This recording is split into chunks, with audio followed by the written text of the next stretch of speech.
The Savoy Hotel, London. Cleaner Margaret Davies finds CEO James Thornton paralyzed on the floor of the presidential suite, attempted suicide with a cocktail of drugs after the accident that left him in a wheelchair. Instead of calling an ambulance and risking the scandal that would destroy him, Margaret does the unthinkable. She lifts him with the strength of a single mother used to carrying impossible weights, puts him to bed, and whispers, "I'll help you walk again, but not how you think." He laughs bitterly. He's paralyzed from the waist down. The world's best doctors have given up. He doesn't know Margaret harbors a secret. Her dead son had the same spinal injury, and she spent 5 years studying a forbidden technique no doctor would dare attempt. Margaret Davies pushed the cleaning trolley along the corridor of the 30th floor of the Savoy with the mechanical precision of someone repeating the same gestures for 10 years.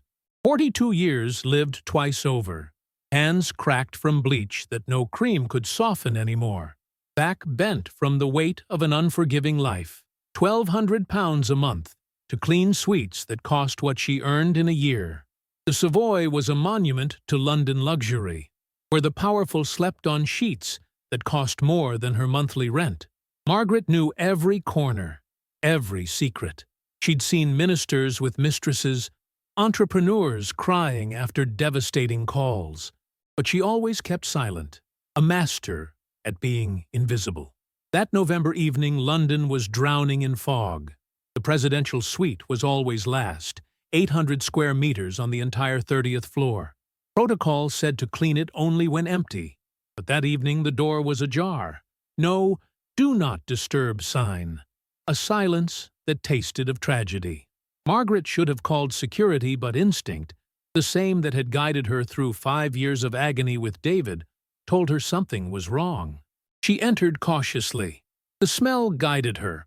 Not expensive cologne, but something medicinal. She knew it well, had breathed it too many times beside David's bed. Drugs. Too many drugs. James Thornton lay on the marble floor, his athlete's body now grotesquely twisted.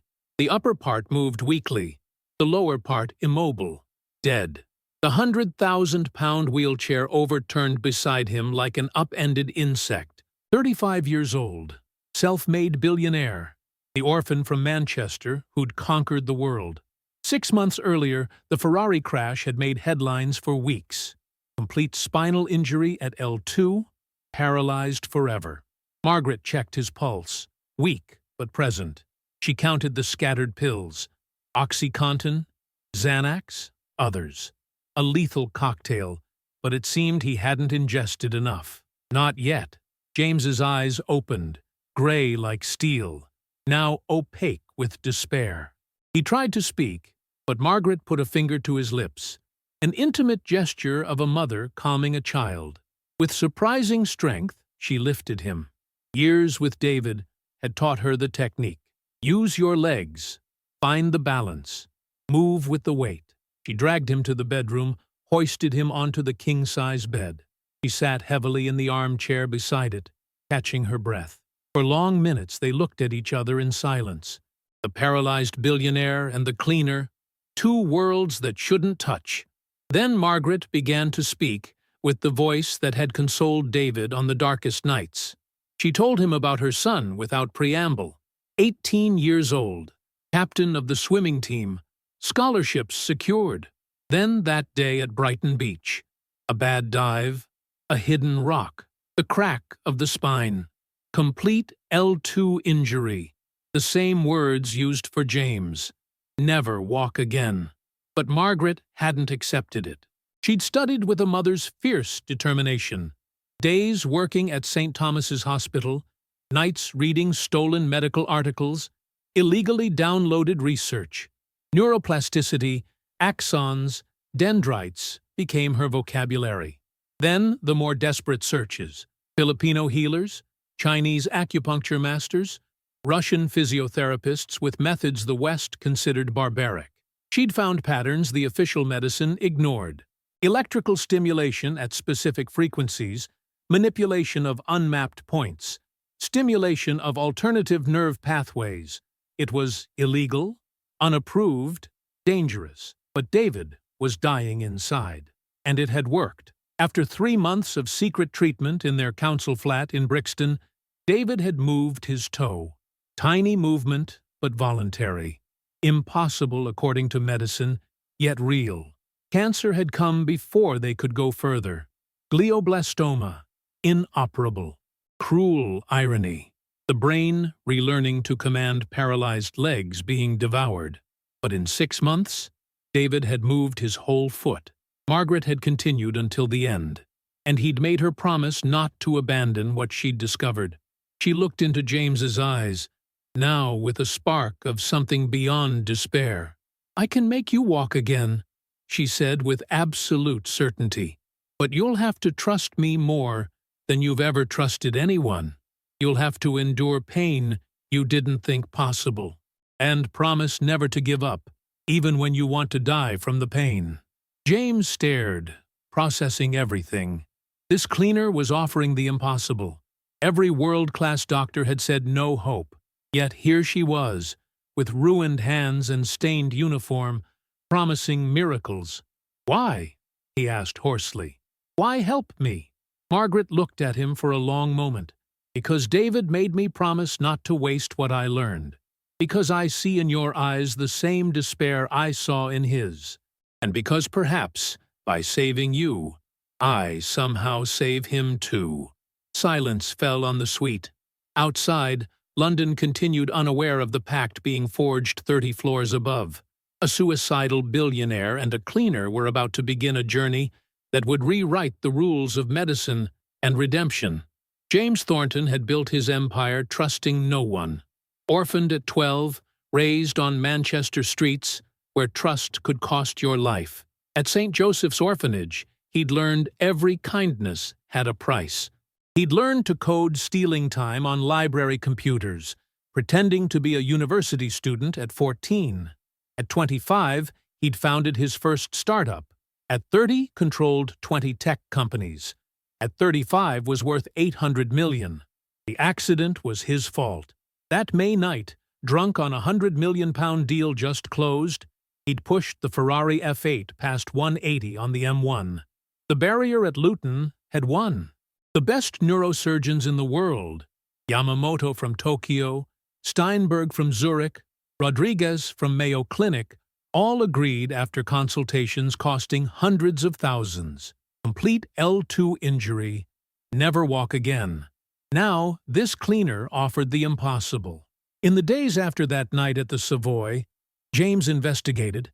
He hacked hospital databases, finding David Davies's files. Same L2 injury. Died of glioblastoma in 2019. But there were anomalies. Physiotherapists' notes about movements incompatible with diagnosis. He went personally to Brixton, his driver carrying him up 5 flights with no lift. Margaret's flat was 60 square meters of dignified poverty. But David's room shocked him. An improvised laboratory with medical books in 3 languages, assembled computers, modified devices, anatomical maps with points that didn't exist in Western texts. Margaret found him there returning from her shift. She wasn't surprised. She explained her theory over coffee at the plastic table. Spinal nerves weren't ropes that snapped clean, but bundles of fibers, some dead, others dormant. Western medicine looked only at neural motorways, but secondary roads existed. She showed videos of David moving his toe after 3 months, his foot after 5. Small movements but real, documented with scientific precision. The techniques came from everywhere. A Filipino healer for pressure points, a Chinese Qigong master for electrical meridians, a Russian physiotherapist for electrical stimulations never published because unethical.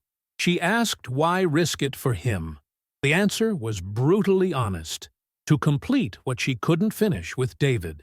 If James walked, the method could be validated. Other paralyzed people could benefit. And she saw in him the same self-destructive rage as her son, same suicide attempt, same pills, same hotel where David had worked. They established rules in that poor kitchen. Margaret would come nightly from 11 to 2. They'd use his penthouse gym, transformed into a treatment room. No one must know. She refused the £50,000 monthly offered, accepted only material reimbursements, and the promise that if it worked, James would fund real research to validate the method.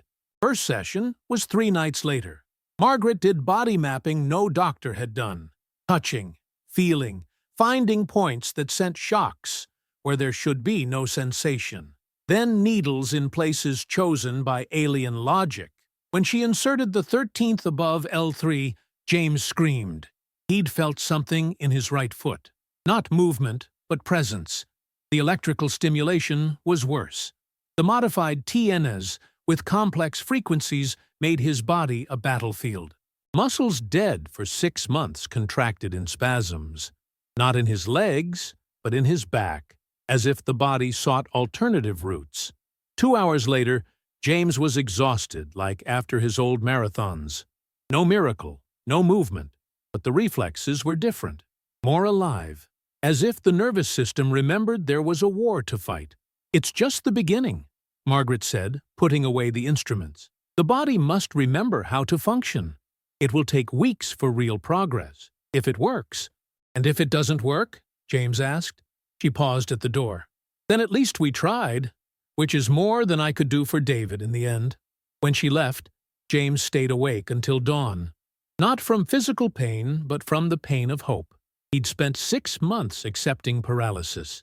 Now Margaret had reignited possibility, and that possibility hurt more than any certainty. 2 months later, James Thornton sat in his office atop the Shard, while his managers presented quarterly reports. No one knew that under the desk, invisible to all, his right big toe was moving. A millimeter, maybe 2. Enjoying the story? Give it a little like, and don't forget to subscribe. Now then, let's carry on. But voluntary movement where doctors had sworn there would never be any again. The nights with Margaret had become the anchor of his existence, not just for treatment, but for conversations. While working on his body, Margaret talked about David, broken dreams, how she'd learned to cook Filipino dishes from a colleague to better understand Eastern medicine, how she read neurology texts stealing Wi-Fi from the McDonald's near home. James began to reciprocate. He told of the orphanage, nights spent programming on stolen computers, the first million made and lost in a month, the loneliness that success had multiplied instead of cured, things he'd never told anyone, not even the beautiful women he'd collected and discarded like cars. One night Margaret arrived crying. She'd been sacked from the hotel. Staff cuts, they said, but she knew it was because she'd refused the manager's advances. At 52, with ruined hands and bent back, finding other work would be impossible. James did something that surprised him. He hugged her. He, who never touched anyone except for sex or calculated handshakes. The next day, Margaret received a call. She'd been hired as wellness consultant at Thornton Industries. Salary? £5,000 monthly. Duties? To be defined. Margaret called James furious. She didn't want charity. He replied it wasn't charity, but investment. If she got him walking, she was worth 100 times that. The 3rd month brought the miracle. During a particularly intense session, James's right foot moved. Not an involuntary tremor, but decisive, controlled movement. Margaret cried. James cried. They embraced like 2 shipwreck survivors seeing land. But progress had a price. The pains began. Not where expected, in legs coming back to life, but in back, arms, chest. The body was rewiring itself, and every new connection was agony. James began taking morphine, then oxycodone, then increasingly dangerous cocktails. The collapse came in the 4th month. James had hidden the drug escalation from Margaret, convinced he could manage everything like his companies. But one night, during the session, he had a crisis. Convulsions, foaming mouth, heart stopping. Margaret had to choose. Call an ambulance and destroy everything, or risk it. She chose to risk. Years of experience with David had taught her emergency protocols no school teaches: CPR, mouth to mouth, and, above all, a naloxone injection she always carried since David had started with opiates. James started breathing again after 3 minutes that seemed like hours. When he came to, the first thing he saw was Margaret's eyes full of rage he'd never seen. She slapped him, hard, then again. She screamed he was an idiot, throwing away the only chance that David would have given anything for the opportunity he was wasting. James broke. For the first time since childhood, he truly cried. Not tears of frustration or rage, but sobs from a place so deep he didn't know it existed. He confessed the pain was killing him. Not physical, but the pain of hoping. Every small progress reminded him how much he'd lost. Margaret held him all night, not as mother, not as lover, but as something indefinable. She told him about David's last night, when he too had wanted to give up, how she'd convinced him to try one more day, then another, then another.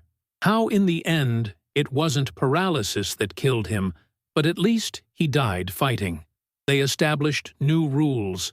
No more unprescribed drugs. James would bear the pain. In exchange, Margaret would intensify treatment, 5 nights a week instead of 3. And above all, total honesty.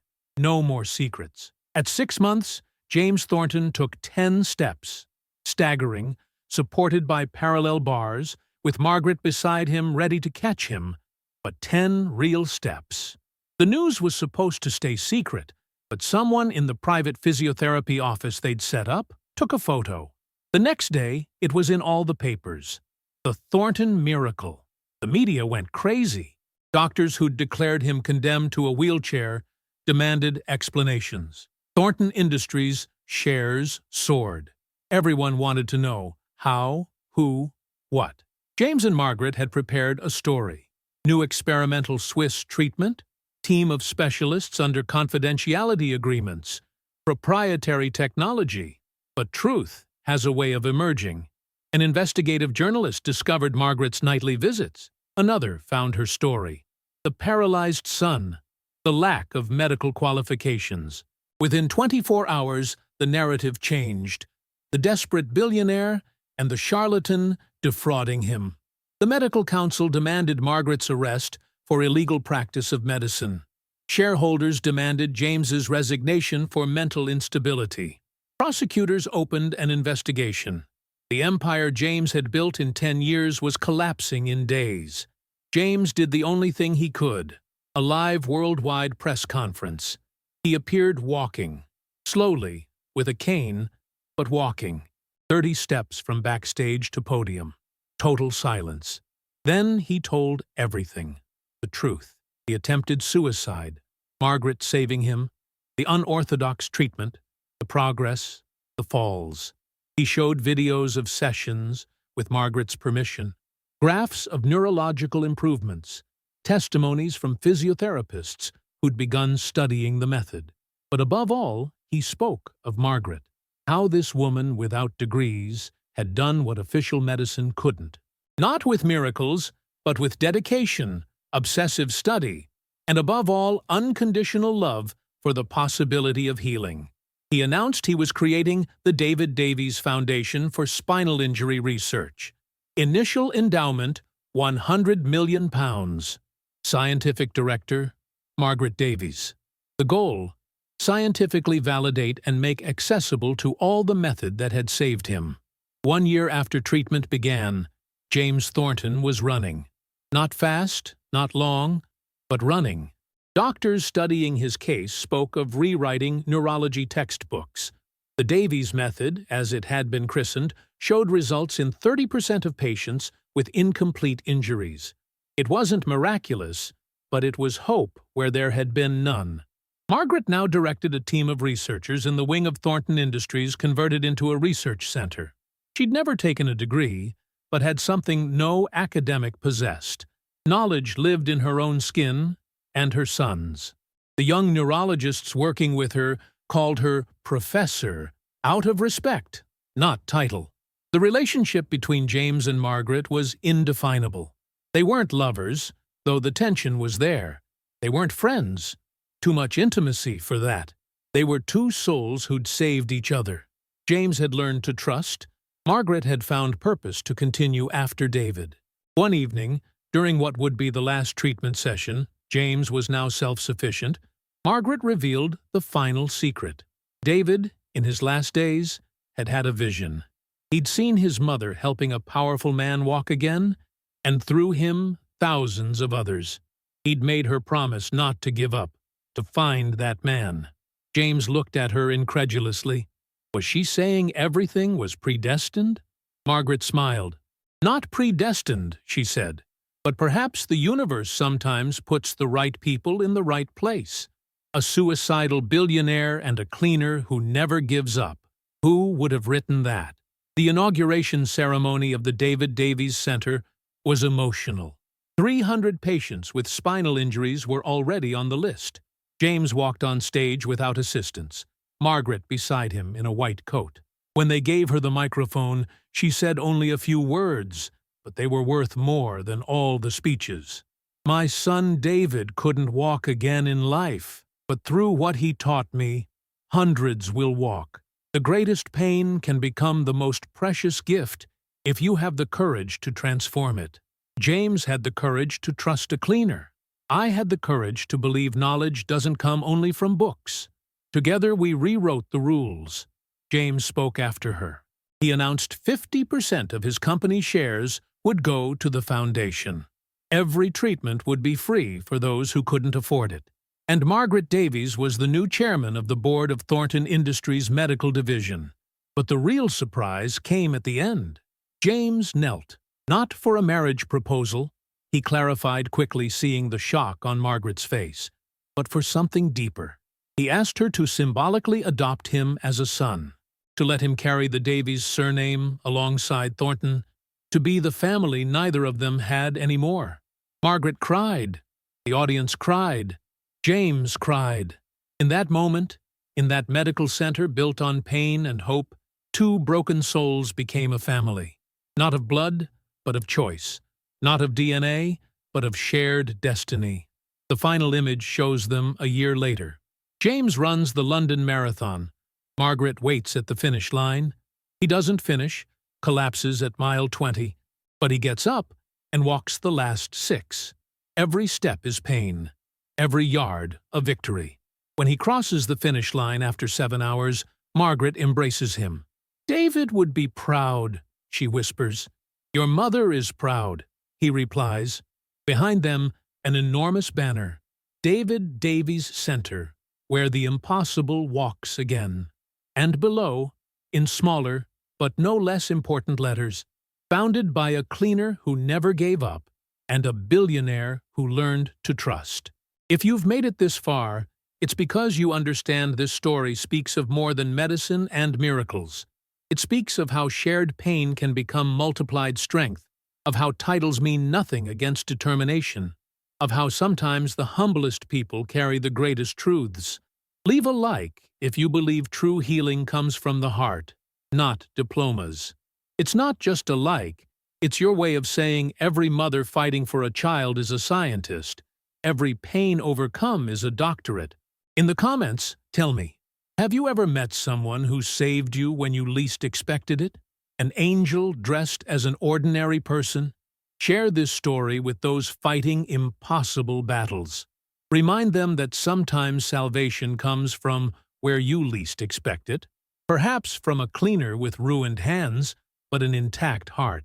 Subscribe to the channel to remember that miracles don't come from heaven, but from people who refuse to give up. And remember, when medicine says impossible, love whispers, let's try again.